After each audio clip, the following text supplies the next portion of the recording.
Jeff Howarth with us tonight to talk about the Black Trade Union Oral History Project, and Joanna Bornat from the Oral History Society Board of Trustees and Journal to act as our discussant. So for those of you who haven't been to any of our In Dialogues, and I think this is the 8th now in 2 years, the purpose of the series when we set it up, that's to say Joanna and then Juanita, and I see Rumi's here, so it's great to see you here. We're the kind of instigators and developers of this series. The idea of it was to engage with organizations who are visibly minoritized in the UK and who run projects that relate to remembering, capturing and preserving stories from these communities. The idea is, from the Oral History Society's point of view, that we want to acquire a greater awareness and appreciation of global majority history, to really encourage ourselves to reflect critically around issues of inclusivity in terms of the way the society is organized, how we practice oral history, and in our publications. So the idea really for us is that we hope to learn from these conversations, and they are intended, hence the term In Dialogue, to reflect that. They're intended for us to think about our own practices and to change them where we can and where we feel appropriate, as well as to explore ways in which the society can support organizations and projects of the kind that we'll be hearing about tonight. So that's the purpose of the In Dialogue events. This particular event, very interestingly, looks back at the role of Black trade unionists in the history of employment practice. And I'm very interested in this because this was an area that I kind of went off at a tangent, but it was an area that I had planned to work on for my PhD many years ago, to look at the ways in which the self-organization of Black trade unions address discrimination, institutionalized structures and cultures within the workplace, and through their self-organization fought for space within those structures, and to tackle and address the marginalization of Black trade unions within the trade union movement, but also within employment practice and negotiation. So it's going to be a great evening for me, and I'm delighted to introduce Wilf Sullivan, who I've heard a lot about over the years, but I've never met, so I'm delighted to meet you, Wilf, who's currently Secretary of the Coalition of Black Trade Unionists, and was, and I think probably where I first heard of him was as the TUC Race Equality Officer, a position which he held for over almost 20 years. Before that, he was Unison's National Black Members Officer before he moved to the TUC. For a while, he was a member of the government's Ethnic Minority Employment Stakeholders Group. He's vice chair of the UK Race and Europe Network, and is involved in a number of boards and sits on a number of race research academic advisory boards. So it's a great pleasure and privilege to have you, Wilf, and I'll hand over to you now.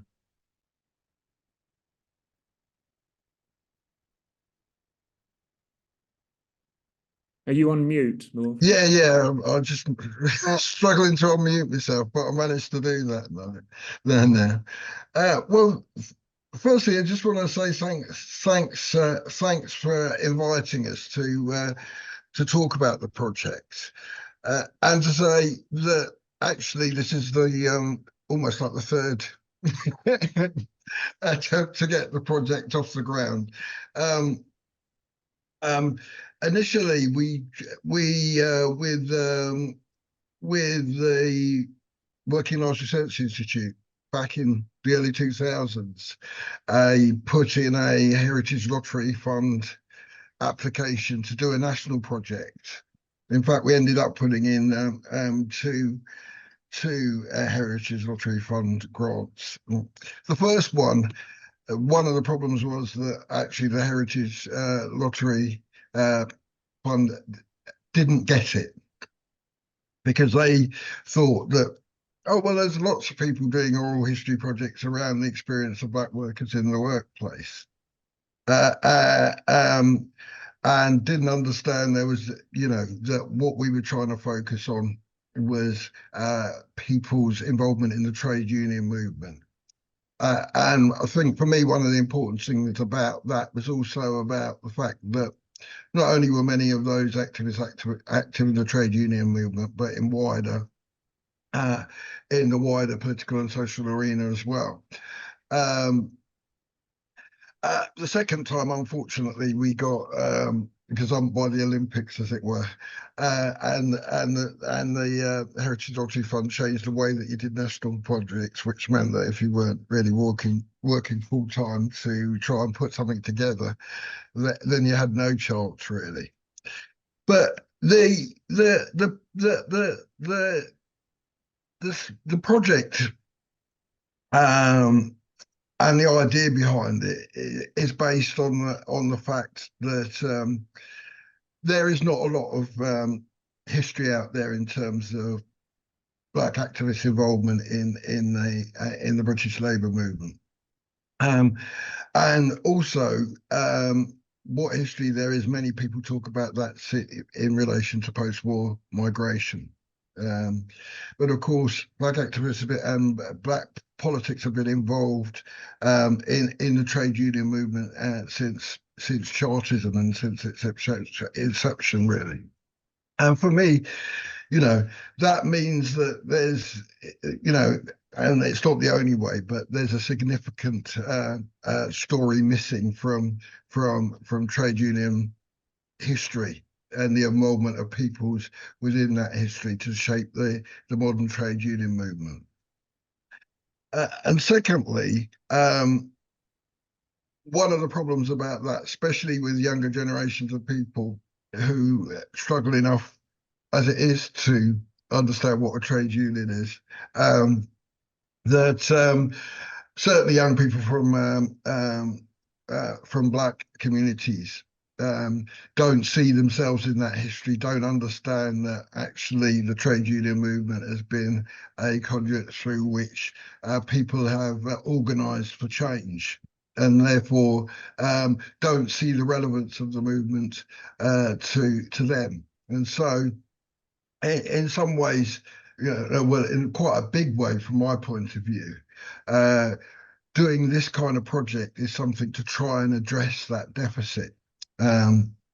Both in terms of the histories, but in terms of the way that people view both their identity as young Black British people and what that means in terms of people, their ancestors and people from the past who have helped form the society and inform the politics around race in terms of the way that it is today. So one of the things, I'm not going to be too long about this anyway, but one of the things we in terms of doing this project now, and the project is basically happening with the TUC Library, was we sat down and worked out a number of aims, really. But the first one, and I think which is quite an important one, was to establish the TUC Library as a leading centre for the history of Black trade unionists in Britain. Because, yes, there's things like the Black Cultural Archives, but actually, for me, it's the trade union movement's responsibility to have a place where people want to know this history, that there's a clearly identified place to go. And of course, the TUC Library for me is a really appropriate place for people to go. Not enough trade unionists know about it, in my view, as it is generally. Secondly, was to provide a central archive of histories of Black trade union its involvement in the movement. Thirdly, to create an accessible digital archive of the histories collected. Provide recruitment and training of interviewees in oral history techniques and trade union history. And I'll say a little bit more about that in a minute. And publicise and promote the histories and establish arrangements for continued access. So really what we're trying to do in that is to strengthen the link between the trade union movement and Black communities and increase knowledge within all the communities about the involvement of Black trade unions in British trade union movement and in civil society, really. So one of the ways, in terms of thinking about this, because in the past we've thought we'd do a big national project, but this time, what we're trying to do is create a far more almost like organic project in the way that it develops and grows. Looking to try and recruit Black trade unionists to actually be involved in doing interviews, and in terms of identifying people that should be interviewed. And secondly, also to involve, and this is where it's really handy in terms of the library's link with the university, to try and involve young people also in that process. So that actually it becomes a learning opportunity for them.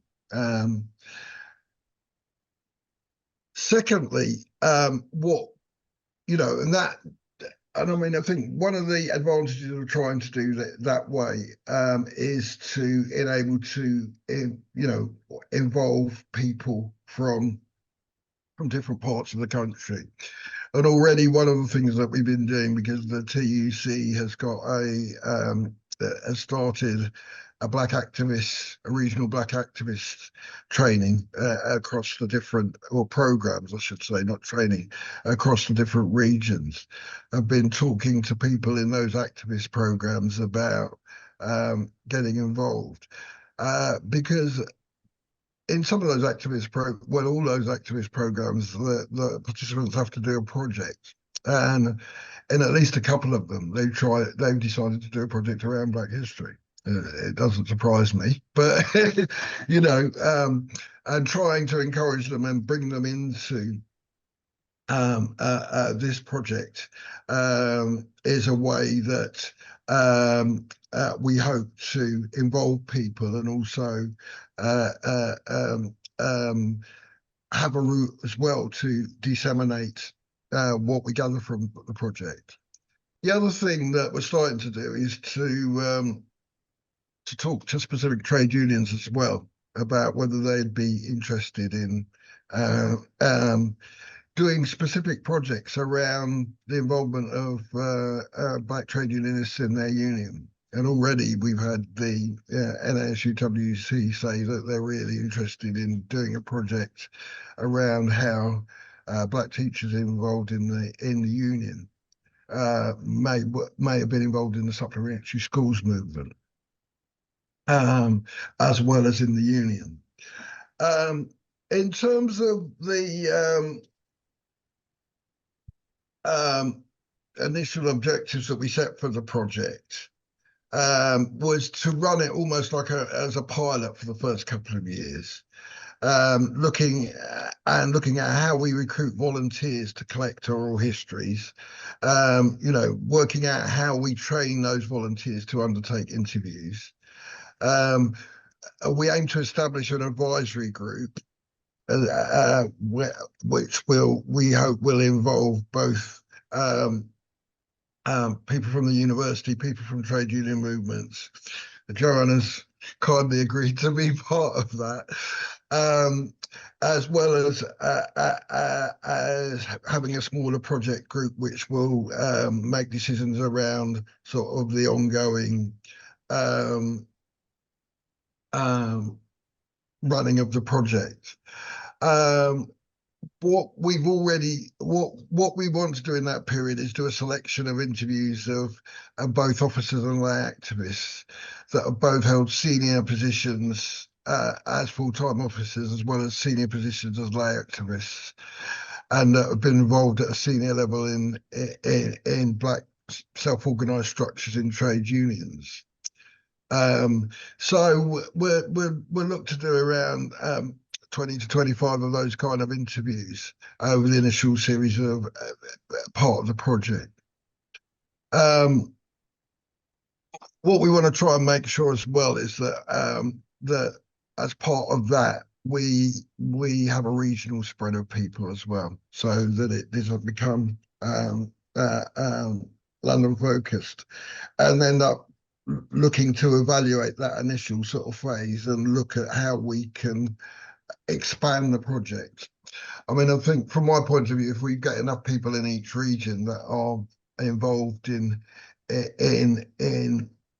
doing interviews, identifying people, collecting memorabilia, then actually, in some ways, the aim is to make it a bit of a living project with the people, or an ongoing project with the people that are involved. The other thing, obviously, and I think probably just going to talk a little bit more about this in terms of some of the ideas we talked about, but we're also thinking about outputs for the project, as well as having the oral histories online, looking at how we theme them, how we might produce written materials from them, how we might use them in terms of digital outputs, especially encouraging young people to get involved in creating digital outputs, whether it's podcasts, whether it's Instagram clips, whatever it is, to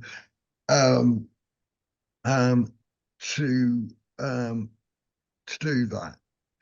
I mean, I think I'm not going to say a lot more, except to say one of the things that over my 20 years at the TUC, I know is that lots of black trade unionists have been, when you talk to them about the history of people in the movement, immediately captivated by it and want to know more. And certainly I first started thinking about this in the mid-90s, and a lot of people I would have liked to interview, unfortunately, aren't with us anymore. And in terms of the original projects, when we were talking about, back in the early 2000s, about theming it around some of the trade union organisation that had gone on in the 60s and 70s, and early 70s as well. Time has not been kind to us, and it makes things increasingly difficult the longer it is before you start these things. But I mean, I think one of the things that is really important that we want to try and achieve with this project is certainly tell the story of a more contemporary black self-organisation within the trade union movement from the late 70s onwards, and how that created the kinds of structures and groups that are around today. Because I think if we don't do that quickly, then that history is also going to sort of recede into mist, and we missed a valuable chance to talk to people who contributed an awful lot to the movement, not just in terms of black self-organisation, but in other ways as well. So I'll stop there and hand on to Jeff. Thank you very much, Wilf. So we won't have any comments or questions at this point, audience. We'll wait until after Joanna has engaged with our speakers. We'll open it up to the audience for comments and questions. So if you could keep those in your heads until then. I'd like to introduce Jeff Howarth to you. Jeff's very well known to me, and I'm delighted that the trade union collection, TUC collection, has been housed at London Met University, and I'm delighted that Jeff Howarth has been responsible for keeping it for us. Jeff's been with us 10 years, I think, now, and before that he was special collections librarian and responsible for the library at Anti-Slavery International. I know because Jeff's been involved peripherally with projects that I've been involved in. He's managed various oral history projects, including Forward to Freedom, which was the history of the British anti-apartheid movement. And he currently manages Britain at Work, Voices from the Workplace. So welcome, Jeff. Yeah, I mean, I'm not sure I've got that much to to add to what Will said. I mean, I guess maybe just from my perspective, as you said, I'd worked with Wilf when I was at Anti-Slavery many years ago, and then when I was project manager for Britain at Work before the TUC Library, I'd worked with Wilf. But almost sort of, a few months after I started as the TUC librarian, Wilf got in touch with me and said, "Can we have a meeting to talk about the Black Trade Union Oral History Project?" So from the get go, it's been Wilf's initiative, and I'm very happy that the TUC Library is sort of responding to Wilf's ideas and his experience. What I also wanted to mention was a catalyst for me, recent catalyst, because it went off the boil, because I think of work commitments on both our sides. But yeah, one of the catalysts recently was a change in sort of culture at the university. A new vice chancellor who was very keen on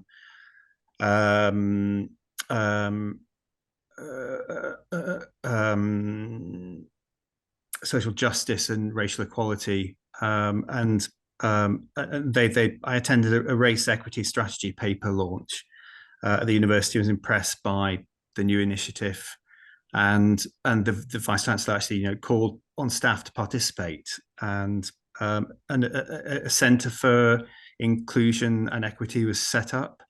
And so I sort of got in touch with Wilf and said, look, this is happening. I think, from our end, it'd be a great opportunity.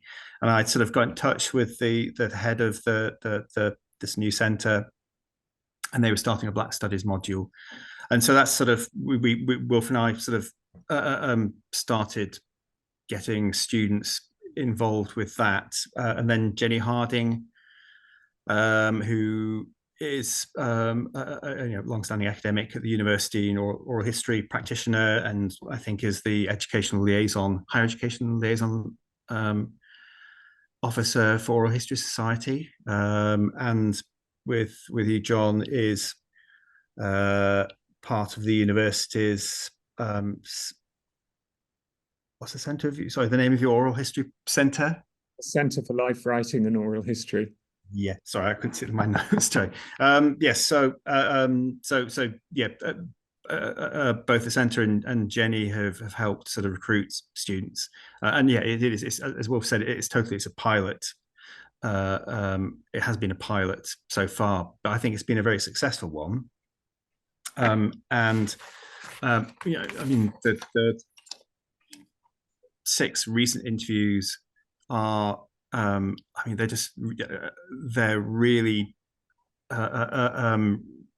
deep and rich in testimony, and the themes you've been talking about, the importance of self-determination, and the establishment of initially meetings, then sort of committees, groups, conferences. And the significance of visibility of senior Black trade unionists, yeah, and I've sort of, the name a few: Lorna Campbell, and Taranjit Chana, and AJ Singh. I mean, they're senior people with such a great deal of experience that they've articulated in these interviews, and so yeah, I'm very pleased, very proud, and very enthused by what's taking place, and very encouraged by what the students experience. Two most recent students, they're students of color, and they, I mean, I asked for them to provide feedback, and Victor, they're both very busy students, so this took place as part of their assessed work, in a very busy part of their academic year. But one of them had said, during the interview, he said to the interviewee, it's been awesome talking to you this morning. I think I've learned a lot of things from you, and some of the words of encouragement I received from you, and certain things I think I'm going to put them down to my own personal use when I go back through this interview script. I picked up a lot of things, words of encouragement, built more confidence in myself. And then I think in the feedback he sort of provided to me recently, he said, I just want to express myself the way in the developments and improvement I received while on that program. You and Wilf guided me to the level that I felt useful. What I learned from you both cannot be measured because I felt it. I just want to thank you again for guiding me very well. I wish I can get such opportunity again. I won't hesitate to take it up. I hope to visit you one of these days. So, yeah, I think that's sort of it, really. I mean, no, actually, no. Will sort of prompted me about the possible outputs. I think there's definitely potential for this project to work with visual design students, visual communication students. I mean, I've been working with them recently on the role of trade unions and the students' union in the anti-apartheid movement, and with quite a bit of success. So I would hope that sort of similar projects could, partnerships, collaborations could sort of take place with the university. As I say, there seems to be a very encouraging culture that the university that I'm enthusiastic about. Thank you very much, Jeff. Yeah, it's great to hear how the project has kind of, you reminded me of its early days and the iterations that it went through with the Working Lives Research Institute. And I really like the way that it's turning into something, a kind of intergenerational exchange, which I think is really fantastic. But Joanna, I'm going to turn to you now. Joanna is long-standing, very significant contributor to the history of oral history in this country over many years. She's a trustee and editor of the Oral History Journal. She's, I think, one of, if not the first professor of oral history.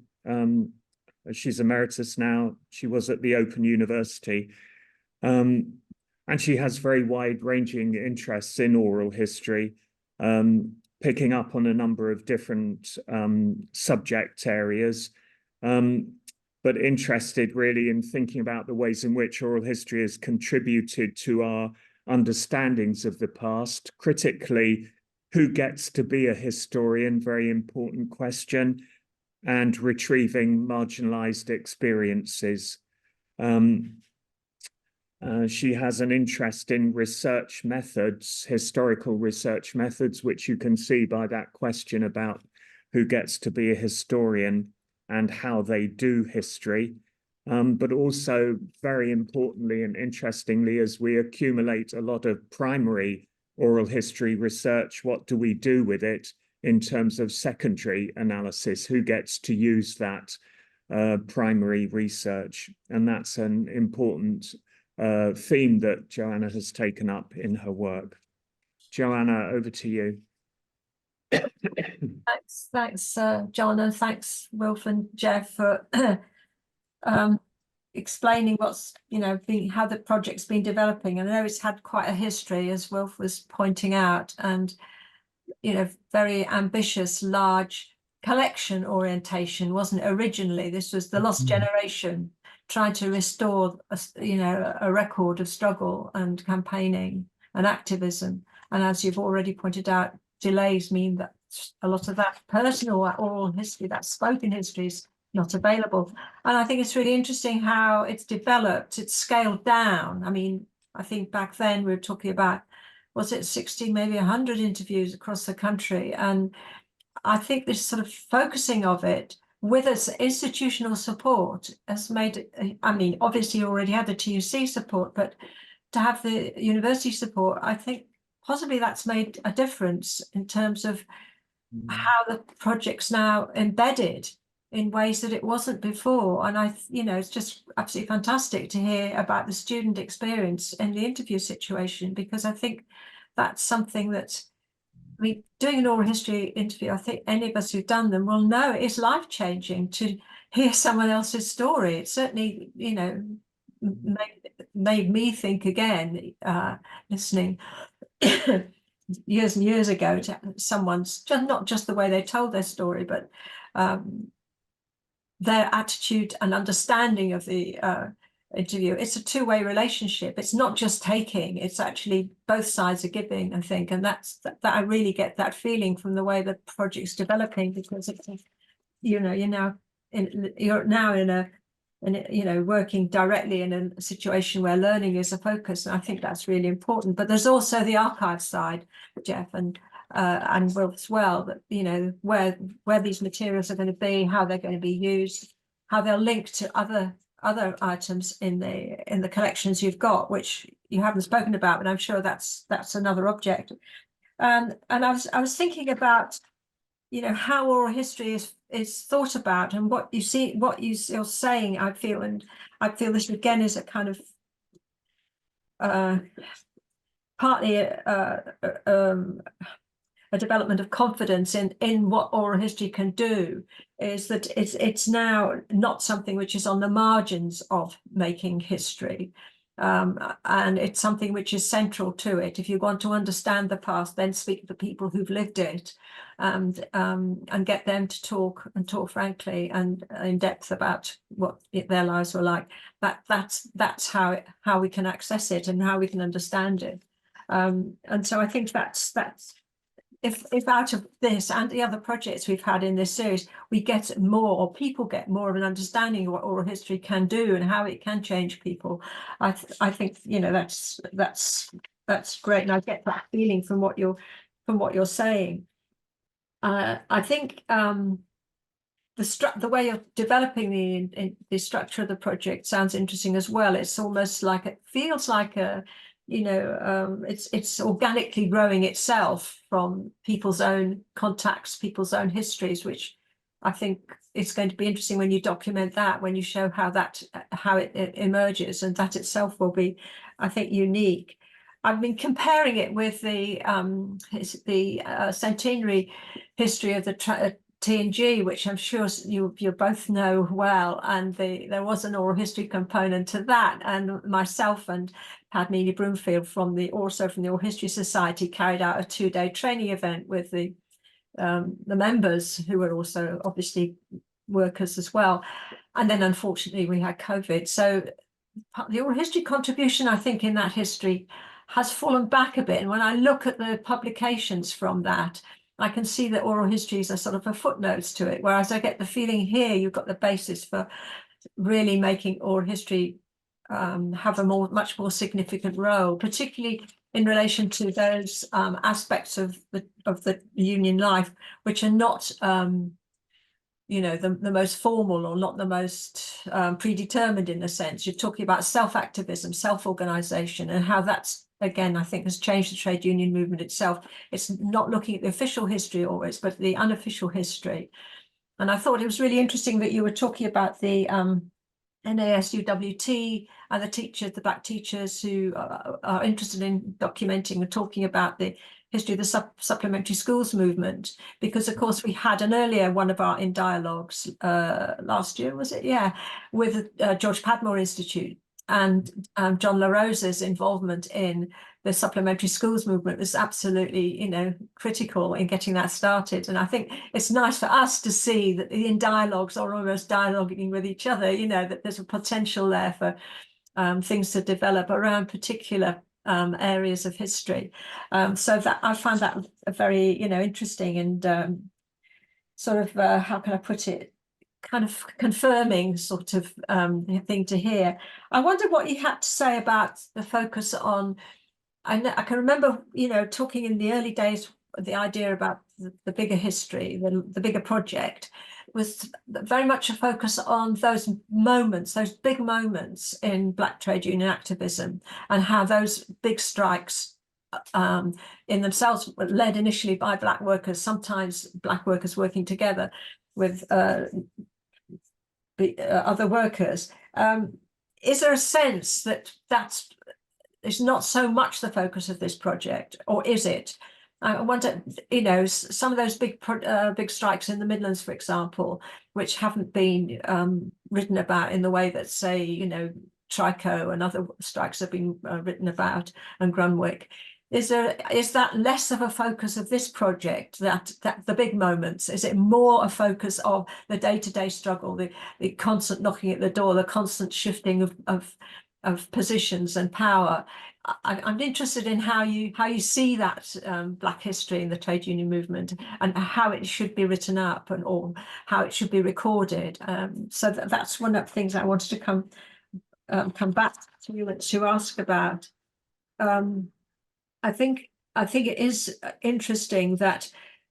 This is another point entirely. I do think it's interesting that it's taken maybe changed leadership at the university to get the kind of support you need, the institutional support that has enabled the project to flourish at the moment. And we've seen through the in dialogues we've had over the last 2 years now, 18 months, some projects which are very much community based and very successful at that level, but perhaps not so able to tell the full story to the wider community, or to embed themselves in some kind of sustained and living archive.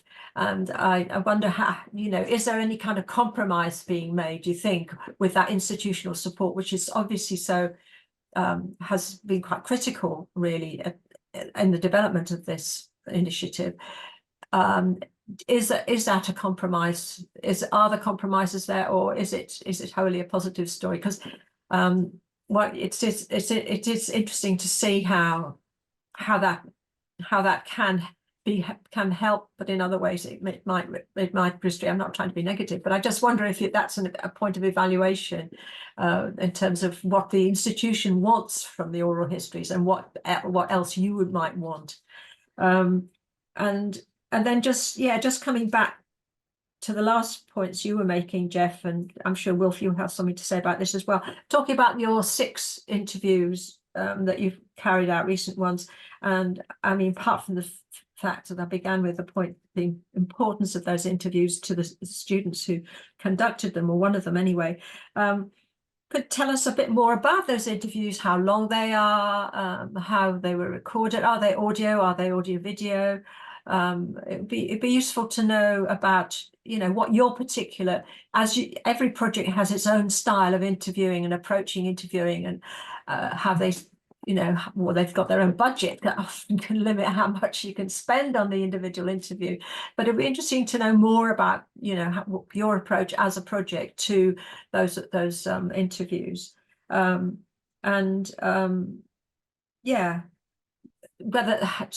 whether they are very much individual interviews, or whether you've used some kind of a standard template which the students have been using to approach and then develop the conversation, the interview with the people concerned. I think those are the main points I want to make. I mean, I just feel there's such a lot. I mean, I'm just so grateful to hear from you both about the project. So, it feels so exciting, and you know, really feels it's taking off now. And I mean, I hear, you know, so many positive signs from you. So I'm really delighted to be hearing what you've got had to say, and just asking those few questions and hoping others will come up with questions and points too. Thank you so much. Thank you. So yes, I was going to invite Wilf and Jeff to comment on, I think there's a series of reflections that Joanna's just thinking about the project and what it means and the issues it raises. But then there were the three more specific questions. And the first one I'm particularly interested in because, as I said, I was planning to do a PhD on some of those big moments, I suppose, in the 70s in trade union history, the big strikes. Well, they were big at the time. I remember Imperial Typewriters and Mansfield Hosiery was another one that was of interest to me. So I'm curious to know the answer to Joanna's question. Are you focusing on those, or are they included in you know, the history that you're planning, or is it more, as she says, more the kind of nitty-gritty day-to-day struggles that you'll be looking at?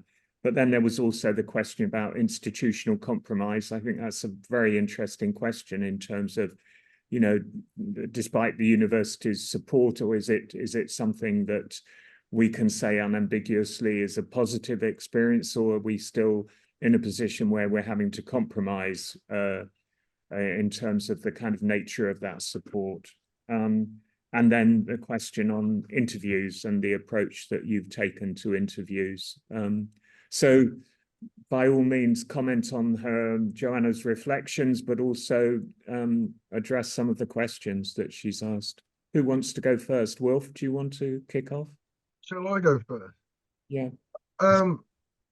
Yeah, I mean, I suppose from my point of view, that when we originally, and that was, you know, we're talking about 20 years ago, we're doing the Heritage Lottery Fund bids. We were sort of trying to put together a sort of fully formed project, as it were.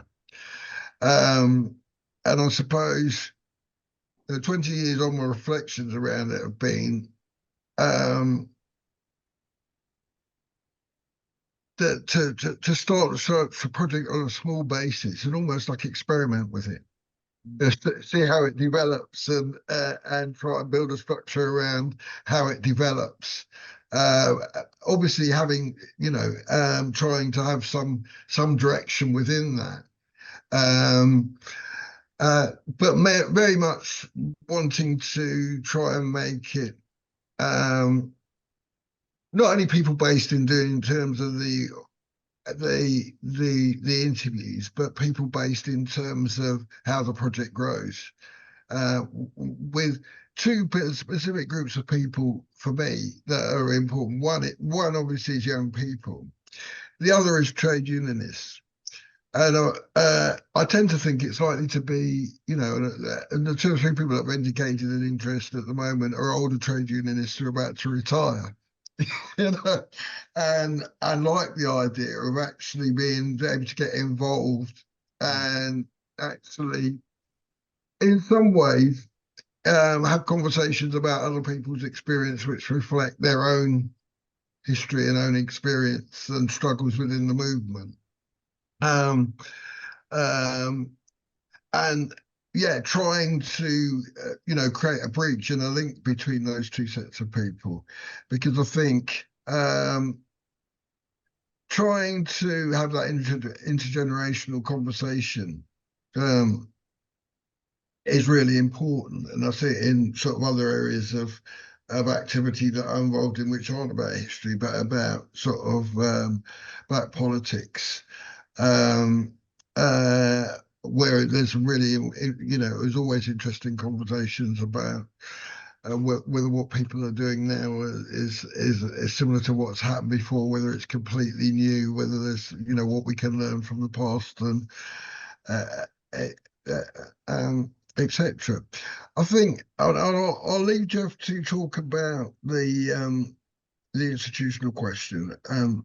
But I think our approach to the interviews so far has been two things. One with the younger people. Firstly, what we had to do was actually, and you know, I need to develop this a bit more, but do a bit of a briefing to them about trade unions and black trade union history, because obviously what we can't do is throw somebody into an interview that's got no sense of, you know, the framework that we're talking about, you know. And secondly, what we did was not inextensive, just do a sort of short list of questions for people to use, but very much within that, what I wanted to do was encourage people to follow up on things that people that might have said which caught their interest as well. So that the interviews are as much of a conversation as possible. And I think certainly with the interviews that were done by the students, that's worked really well. What we done is do them as video interviews. But I mean, one of the things that we are considering about that, because we got certainly the students to write up the interviews. I mean, one of the things that we will have to think about is how we fund things that we want to do, and one of the things that is in our mind about that is about transcription. And how we make sure that we've got a good quality of transcription from the video interviews that we've got. Jeff? Yeah. Okay. So, I mean, compromise. It's possibly too early to say. I mean,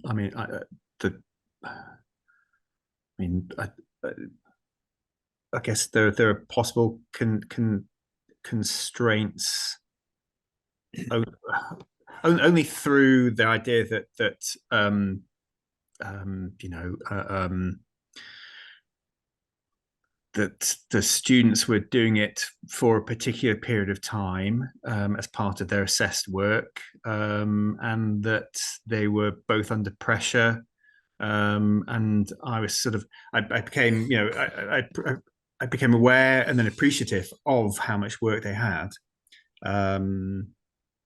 But then, you know, there are imbalanced sort of rewards compared to those constraints. But I mean, I've not sort of had any.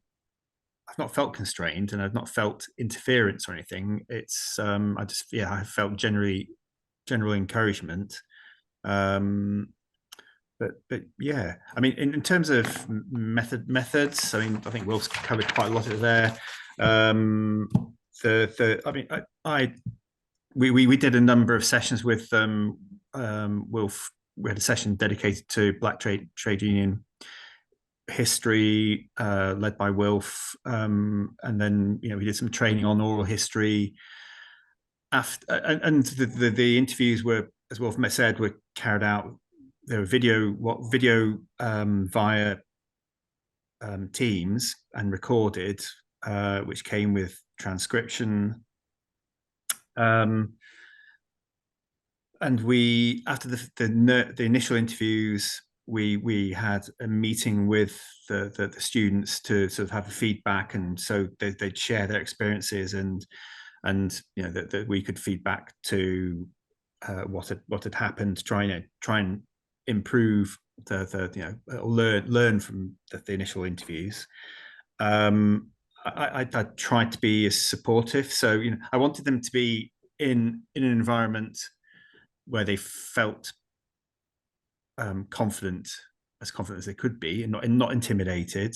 And so I thought the office, effectively my office, or my shared office, was the ideal place, because we couldn't, yeah, their students, we couldn't guarantee,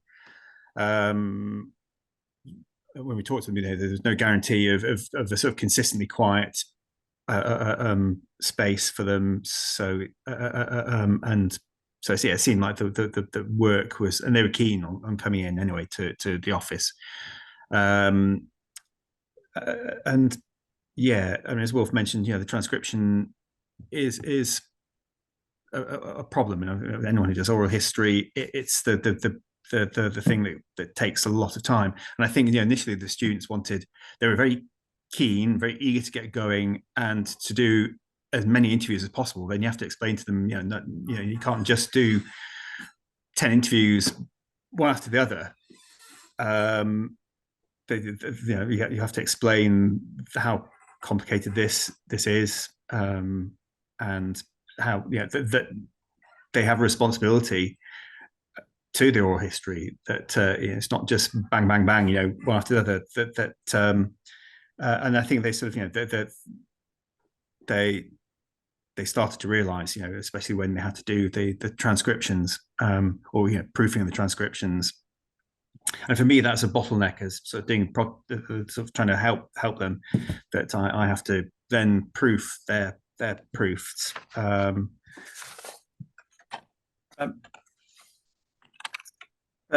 yeah, I mean, there's no budget, so we're sort of doing it with sort of the equipment we have, and enthusiasm and a desire to get it done, to just get on with it, really. I mean, the interviews, I think 3 are 2 hours long, possibly over 2 hours long, and 3 are around about an hour. So yeah, I mean, timetabling was an issue. I mean, that's sort of trying to. So I created a doodle poll to timetable with the interviewees and with the students. That's quite helpful. Yeah, does that sort of answer the questions? Yeah, that sounds good, Jeff and Wolf. Thank you. I just make a comment, though, sort of an unsolicited comment. Wolf mentioned the TUC's Black Activist Development Programme, but we also had the GMB have a program, Race Achievement Scholarship Program, and Wolf organised a group visit from the TUC Southwest's cohort of Black activist participants, and we talked about the oral history project then. But then, since we've done the core of the pilot, I've had the GMB's Race Achievement Scholarship Program students in, and it was just great to talk about this project and to talk about the interviews, and I feel personally so much more better equipped to to run classes about trade union history with this. With the small amount of resources we have now, and I'm enthused by the idea that to flesh this out with even more oral history. Great, thank you. Craig's just put something in the chat. Do you want to just speak to those questions while you're here, Craig? They look very interesting. I can unmute myself. Yes, these are just questions that came up while the three of you were talking, and you just said you don't have a budget, so that makes a great difference to what you're able to do. But I'm wondering whether there are any Black trade union history projects elsewhere, for example, in the States, or perhaps Australia, or anywhere really, and if so, whether where you have a relationship with those. That's one question. I don't know if it's helpful for me to ask them all at once. Is it, or John? Yes, why don't you have a go? We often ask 2 or 3 questions at a time, so you can be the person asking the 2 or 3 questions, Craig. Oh, thanks. And then another question along those same lines in a way is how much liaising and mutual awareness, or working with or collaborating, or just creating a sense of an umbrella interest is there with other archives and organizations, such as the Black Cultural Archives and others, George Padmore? Is there a mutual awareness in working with and forming bonds of relationship, which can be quite supportive? So that's another question. And then in a different sort of territory, I'm thinking in terms of GDPR, trade union activity and membership can be or is a special category personal data. So are there implications for practice in that as you're going along? Great, thank you, Craig. So we'll stop there and ask Wilf and or Jeff to respond. Yeah, no point. I mean, are there any other Black trade union history projects elsewhere? Not that I'm aware of. And I think it speaks to why for over 20 years in my head, I've had this idea that actually, you know, we need one, you know? I mean, I think, you know, one of my frustrations with this area, not, you know, when you want to talk about Black trade union history generally, even when you talk about it, in relation to the workplace, is people will tend to do projects around people's individual experience at work and the struggles they had in relation to the employer, not on an individualized basis, not looking at the collective and looking at people's involvement in trade unions. And so, you know, actually, and it's part of the I think addresses the question about other archives, because obviously I know people at Black Cultural Archives and the George Padmore Institute, but you know, I've known a lot of people in a lot of Black campaigning organisations, trying to get them to understand the importance of people's involvement in trade unions and collective action has always been a struggle. You know, and it's one of the reasons why I think doing this project is so important, to start and drive that interest. I mean, even when you look at histories of Black workers, you know, the famous ones, you know, like Peter Freya's stuff, you know, in this country, really, trade union involvement is only almost like cursory mention, right? You know, for me, you know, and certainly in terms of the people that I've known, you know, it's been a central space which people have been able to politically organise, and not just around issues at work either. So for me, that's you know, a real motivator for it. The fact that we haven't got a budget at the moment doesn't mean that we won't have a budget in the future. And obviously, one of the things that we will look to do is to look to develop sources of funding. But one of the things that I didn't want to do is almost repeat the experience of 20 years ago of trying to come up with a sort of a fully formed project for the in ways that, you know, somebody, an institution like the Heritage Lottery Fund would see. So yeah, we will be looking for sources of funding, not least from trade unions, and not just to fund the project, but also to be involved in developing history around the project. You know, so that was why I'm really pleased that the NASUWT were interested in doing a project with us around history of Black trade unionists in the supplementary movement. Of course, I have said to them, and you're going to have to give us money to do that, and they're happy to do that. So, I mean, I think for me, it's a matter in terms of involving trade unions in funding this and involving them in a way where that for them, they get something out of it as well.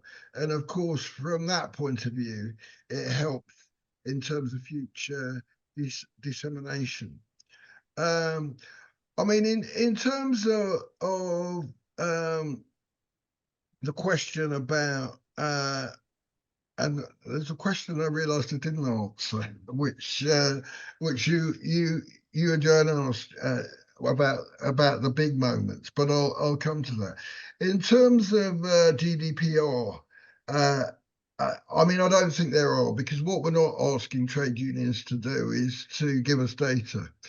What we're interested in doing is going to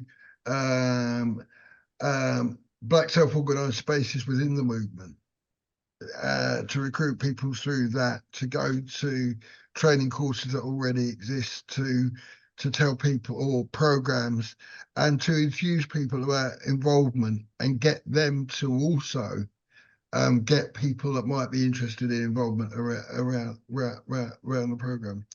I mean, one of the interesting things, I think, for me, as Jeff said, we had people from the Southwest Activist Program visit the library.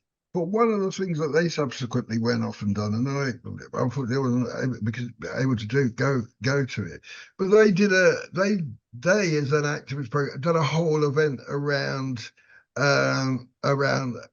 Windrush and experiences of Black people in the Southwest around that issue in Black History Month down in Taunton, you know. So you know, there's a real way that people engaging with this get enthusiasm and almost a sense that, well, they can do things themselves. And in some ways, you know, in terms of people's involvement with the project, that's what I want to see. People thinking, well, you know, we can get involved in the project, but in a way which speaks to the activism that happened in our area, and the people that we think are important in shaping what happened in the trade union in our region, or you know, our town, or whatever. In terms of the big moments,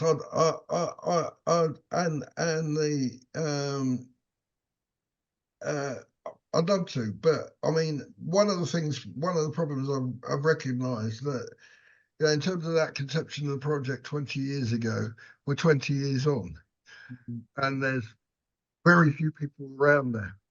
I mean, that's not to say if we don't find them, I want to immediately go and say, right, I need to interview you. What stuff have you got in your cupboard? But I think we're at a stage now where we can't make that a central theme of what we're doing. And so almost it's like you have to shift a generation and think, well, what was happening in the late 70s and 80s? And a lot of that was about the development and the politics around the development of structures in trade unions. And so that's why I thought that would be a particularly useful focus. Because a lot of those people still around, they're either recently retired, some people are still around in the movement, and I've never had the opportunity to tell that story. I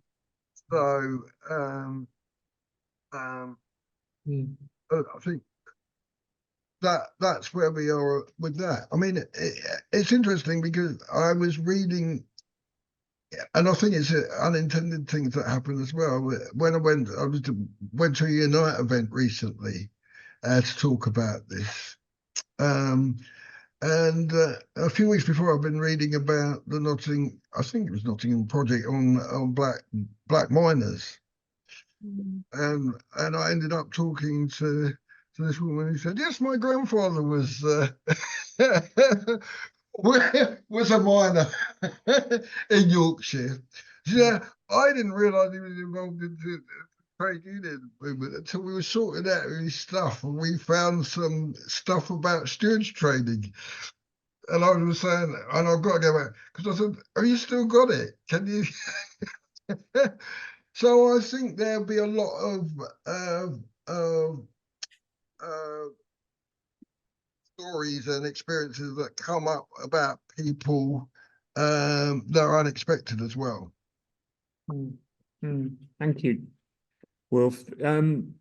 Jeff, do you want to add anything to Wolf's comments? Yeah, just a couple of things that to echo what Wolf just said. Then it's important to that we try and build an archive of papers as well as part of this, and that part of this will also be about trying to identify where those papers might be, and a broader appeal to get to try and identify who might have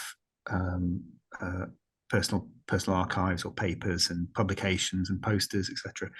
But going back to the money, I mean, we're in the sort of fortunate position that we don't need to build a website. We have the Britain at Work website, which has a dedicated section on Black Trade Union oral history. So, you know, it just because this bit of the pilot hasn't required any funding, it's just given us the freedom to just sort of get on with it, really. So yeah, things will possibly become more complicated as they become more more things are required.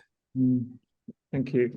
There's an interesting question on use of AI. Juanita's put in on transcribing. We can come back to that because I know that Rumi has had a hand up for a long time now. And welcome, Rumi. You can ask your question. Oh, that's all right. Thank you. My question was just about the archive, actually.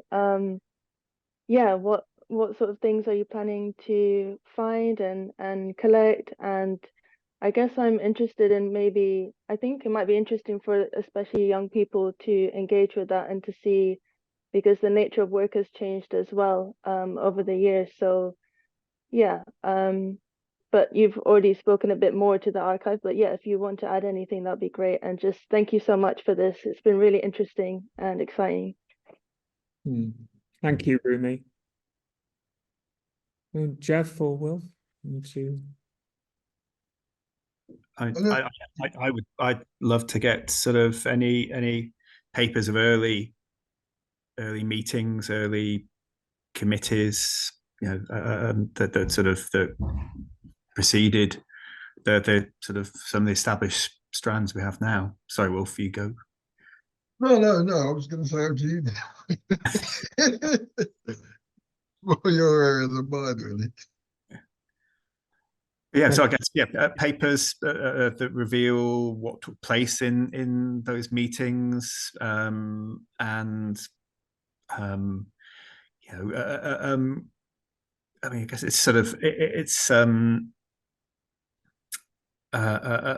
know, leaflets for events,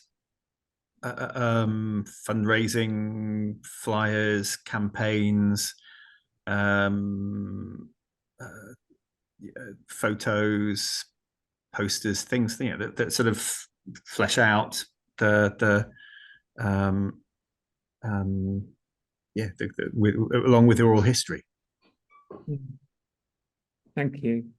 I meant to ask people to introduce themselves, but Rumi is a fellow trustee of the Oral History Society and is also a member of our the steering group for these events, and responsible for particularly for our social media. So thank you, Rumi. I see Arthur's got a hand up. Hi, Arthur. Yeah, that's right. Now, my name is Arthur Torrington, and I have been a member of the OHS for quite a while, really. And that was because of the Windrush, our starting, myself and Sam King, when he was alive. He was a member of the Post Office Union way back in the 1950s. And I know that he's written a few things about his experience in the post office in the early days in the 1950s. And I know a lot of other people who have been involved in the trade unions from the early start. Now, we became interested in oral history, and I've been through all kinds of courses over the years to do with the people who came on the ship. Not the people who actually came in the 1960s and 70s, but those who came on the ship. And Sam King was one of them who came on the Empire Windrush. So I'm just interested in the kind of research that's been done about trade unions and black involvement, even from the early days and even from now. There are books about that. I mean, I know that there's a book written by an ex-serviceman, and there's even a gentleman now who's 98 next month, Alfred Gardner, who has experience about trade unions in his day. He's a qualified engineer and mechanic and whatever in the RAF, and his experience in the trade unions in the early days wasn't really good. You see, so all that kind of thing, I just wanted to know how deep your project wants to go, and how deep, what kind of history you want to tell the new trade unionists, because they need to know that history. They need to know the beginnings, you see, of experiences in the unions. And therefore, like I said, I don't really know much about the project apart from having received an invitation there by a good Juanita was the one who sent the information around, and I thought, well, I better come and listen in. But it looks as though you're only looking at things within the last 25 years. I'm not sure. It wouldn't be as deep if it's only that number of years, because there's so much stuff that to interest trade unionists, black trade unionists, to join, we need to have a good bit of history as well, of the union and what's been able to achieve. Now, I'm sure that you've also come across the name of Roger McKenzie, and that's another individual who is a black trade unionist, and of course I know Will knows him well. So that's my queries then about what's happening. Thank you, Arthur. Great question. Wilf, do you want to pick that one up? Yeah, sure. I mean, Arthur, I mean, if you know people that we should interview, please let me know. When I talk about late 70s and early, I was just responding to Joanna about, a focus for the project. But that doesn't mean that actually we don't want to get on be able to do interviews with people that have had experiences in the 50s and 60s. I'd love to be able to interview as many of those people that might have been involved in the movement as possible, because actually if we get enough of those around certain issues, we can tell some of those histories about some of those big moments.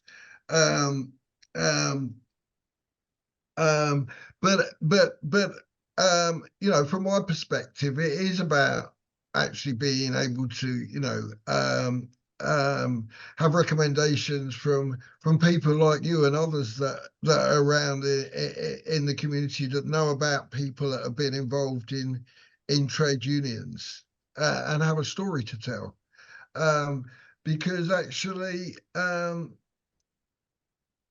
I think that's the only way we can find those people, because there is no sort of like centralized place where you can find out who was involved in the movement. It's slightly easier, in places like London where there's networks of people that have long established. But once from a perspective of somebody in London, once you get outside of that, life is much more difficult. So we're relying on people in the community to identify people in the community that they know have a story to tell. Yeah, I wasn't thinking so much of getting people who are alive who can talk about it, but I'm thinking about what kind of research can the project do to find out. I mean, it may not be that people are still around; people are passed on, but it's finding material that they may have written, or their relatives, or their children know about. Sometimes you got to go to the secondary source, because that will build up the archive than just thinking, well, there are people around who can talk about trade unionists. You see, really. Yeah, I mean, I understand what you're saying also, but at the end of the day, this will be an oral history project, and one of the things that I'd like to see is a lot more black historians doing stuff around doing that kind of in-depth research around our involvement in the trade union movement, because it's just not enough of it in terms of serious academic research that's been done in this country. But there's limits to what we can do in terms of this is an oral history project in the library. Obviously, if we can get our hands on archival material which we can make available to people, so that if they're doing that kind of research, it's in one place, and that's what we aim to do. Thank you, Wilf. I'm conscious that we've got about a few minutes, 10 minutes left, but I've got a question that Yvonne wants to ask, but I'd like to take a couple that Juanita's put in the chat, if I may. The first one, as I said earlier, was about Otter, or using AI for transcribing, and whether you've experimented with that and with what success.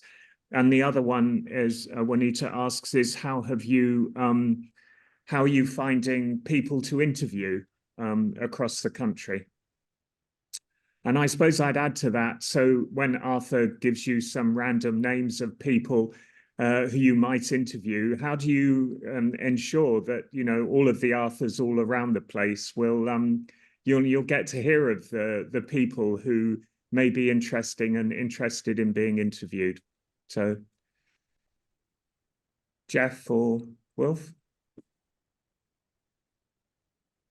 I mean, I can't answer the AI question. We use the Zoom transcription function, and then Word seems to have a better transcription, more reliable transcription function if you upload the audio. Yeah, can I respond to Arthur's question? Because I think it's interesting. I mean, as Wolf said, it's early days, but I think maybe if we are successful, and I hope we are, maybe we do need to think of actually possibly the university has a responsibility to do some research to build that in, and hopefully we haven't even had a program meeting yet, but maybe that is something. Project team meeting yet. So other than me and Wilf, but maybe this is something that we talk about, and I'd certainly be happy with that. Yeah. Okay, good, thank you. And so you've used some. How did you get on with those? Were they any use? The Teams transcription, I mean, probably about 75% accurate. I found the word very, very accurate. That was very impressive. Yeah. And Wilf, the question about how you've collected your sort of subjects for interview, how you've managed to find them? Well, on the basis initially of me. I've been around the movement for 40 years, so at different levels. So, I came up with a list of people initially that I thought would be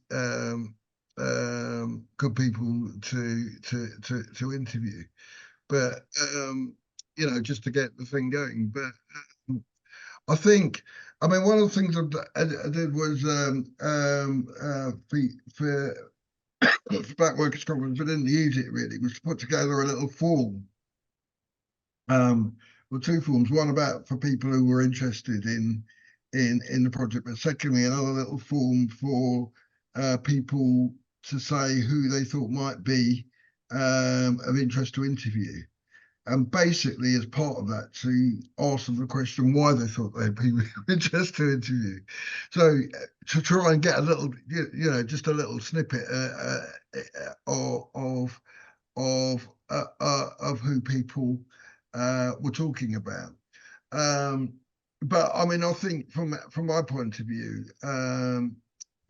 recently.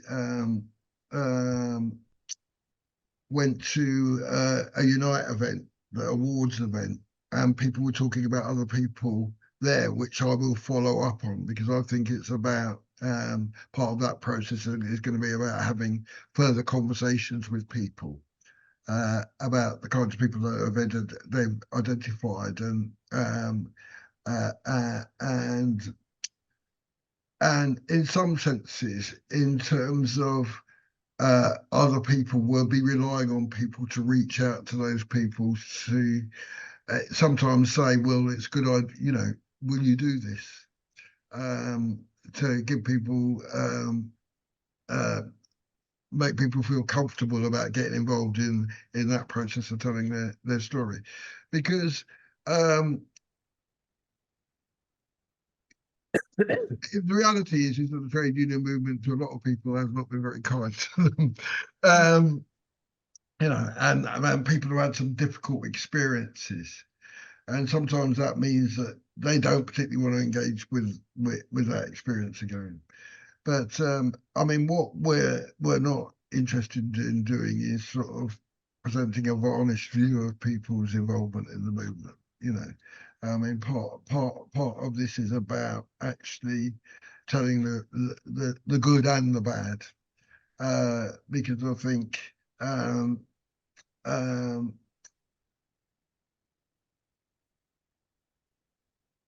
I mean, people are having good and bad experiences today, and so it's important that we try and tell the whole story of people's involvement.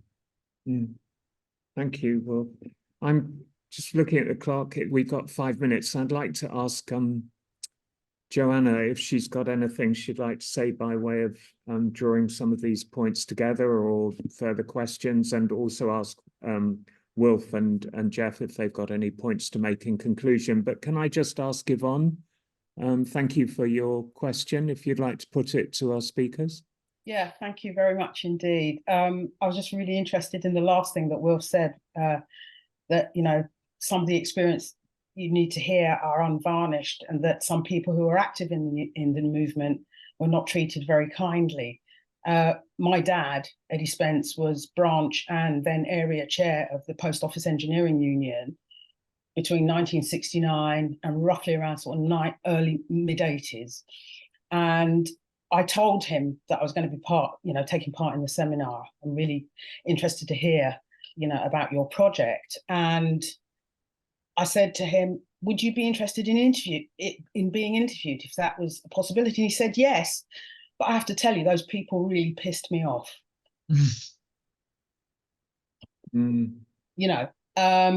But both my parents have been active trade. Well, my dad, an active trade unionist, holding a kind of quasi leadership role as well within the movement, brought a lot of resentment, as a black man. But he was a committed socialist. He was a committed trade unionist, and it meant a lot to him. And with respect to Mr. Torrington, my dad is an author.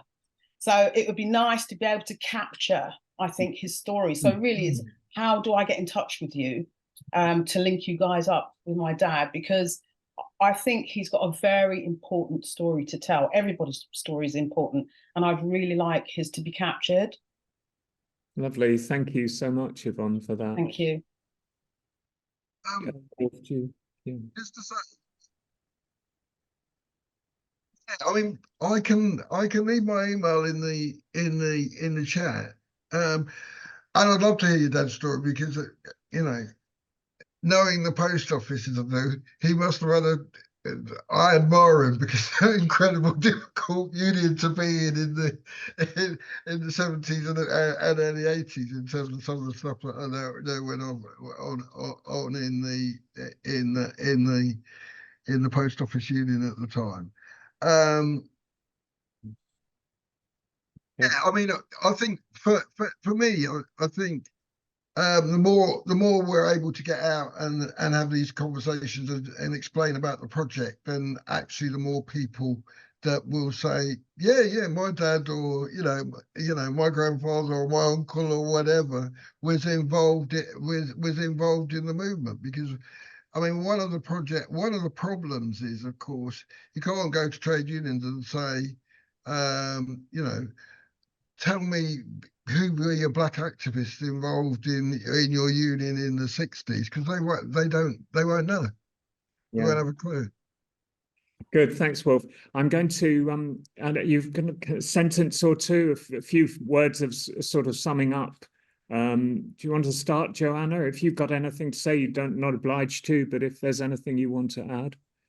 No, I don't really want to take up time, because I think, you know, we've heard some really important contributions here. I think particularly the way things were developing in the last few minutes of this, or a few 5-10 minutes, you know, where we're talking actually about difficult histories, we're talking about stories that people might find hard to tell, and that's another whole area that the project will have to deal with, won't it? And so we haven't got time to talk about it now, but I'm really, you know, glad for the sake of the project that that's come up, because I think that's going to be an important thing when you do come to expand out and talk to other people, to be able to give them that feeling that their story is important, and also they'll be safe telling it. And I think, you know, that point that Yvonne's brought in, I think it's not just celebration, it's actually recognition of a range of different experiences. Yeah, so thanks both very, very much. Thank you, Joanna. Any final thoughts or words from Jeff? Do you? Thank you for an opportunity for talking about the project. Can I ask a quick question for Yvonne? Could we get the email address? Are you happy if we got the email address off John and Joanna, and I contact you directly? Would that be okay? Oh yeah, that'd be great. Yeah, in fact, I'll put my email in the chat. It's not a problem. That would be great. Thank you. Great. And Wilf, any final words or thoughts?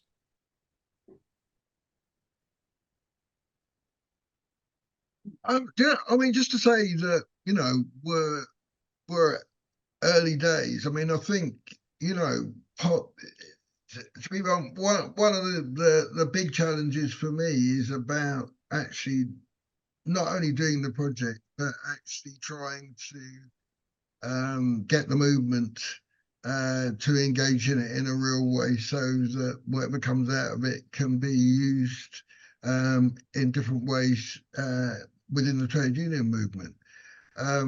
I think there's a real problem currently in the trade union movement about people actually understanding and taking the history of the movement seriously, and the need to conserve it. You know, I mean, I've had my own experiences of rescuing stuff from skips. I don't know, other people have, which people, you know, people that come along and just chucked away, and you think, what the hell are you doing? You know, you're throwing away the history of our movement. So, I mean, I think there's a multitude of challenges with this, not least getting people, more people in the trade union movement to understand that, you know, actually trade union history is not just about the past, but it's actually important in terms of engagement of people in the future. Yeah, very good point, a note to end. Thanks very much indeed, Wilf, and thanks to Jeff and Joanna for a really interesting and absorbing evening. I just finished by quoting somebody in the chat, because this will disappear, but thanks to all, someone says, a really important and overdue project that deserves full support from the trade union movement to recover this critical hidden history. Thanks very much. Another one to all organised speakers. I hope to hear more about the project. And Rumi too says, really excited to hear more about how this project's going and the way it will evolve. Yes to recognising the full humanity and complexity of the history rather than simplifying and romanticising it. So there's some great comments in the chat. Thank you so much to all our attendees for your questions and contributions in the chat and in person. Thanks again to our speakers, and you know, I wish you all a very happy and festive holiday, and we look forward to seeing you in the new year for year 3 of our In Dialogue series. Thanks to everyone. Bye-bye. Thanks.